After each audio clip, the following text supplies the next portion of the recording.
Welcome back mga kalapatids. Pagka uwi ko nga, tas pagpani ko, nandito na si Dalubhasa. Binitawan niya sa Alaminos, Laguna, ikalimang training. Sa taas naman, naka-viewing pa yung mga batang ibon mga kalapatids. Ayun si Padrino, bumabara ako. Mga gutom na yung mga alaga natin mga kalapatids, magpapakain na tayo.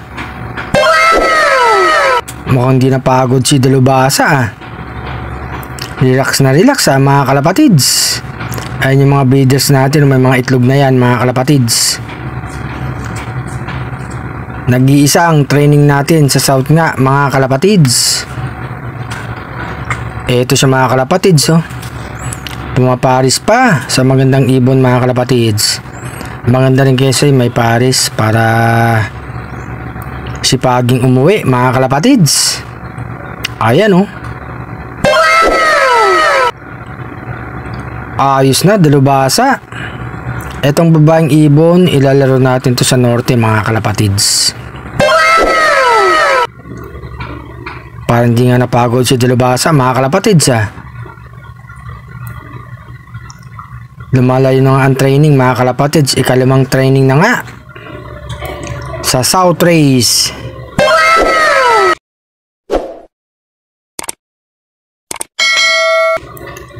Pakain na tayo mga kalapatids. Bigyan ko na ng pagkain tong si Dalubhasa, tsaka yung paris na mga kalapatids. Kain na Dalubhasa, magpalakas ka. Sa Biyernes, ika-6 na training. Etong isang ibon naman natin mga kalapatids, patukain ko na rin. Ilalaro rin natin to ng norte mga kalapatids. Kasama niya yung mga naka-viewing. Eto, pakainin ko na. Mga batang ibon. Mukhang hindi ko makain yung isa. Lagyan ko ng pagkain mga kalapatids para makatukatong isang kasama nila.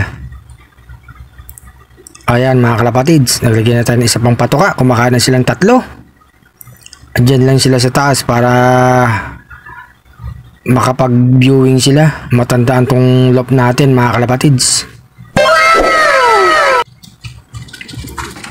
Si Padrino, bigyan ko na rin ng pagkain. Bumabara ako pa. Yabang ng pangbalayo ang ibon.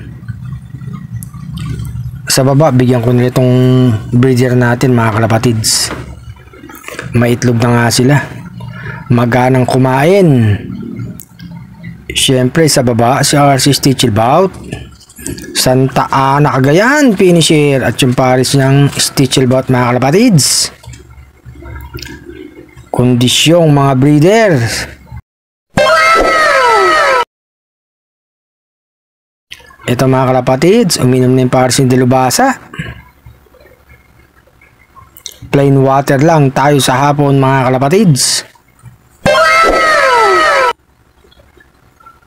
Bigyan ko na rin to ng tubig. Itong batang ibon, inom na. Mukhang nailang kay Dalubhasa eh.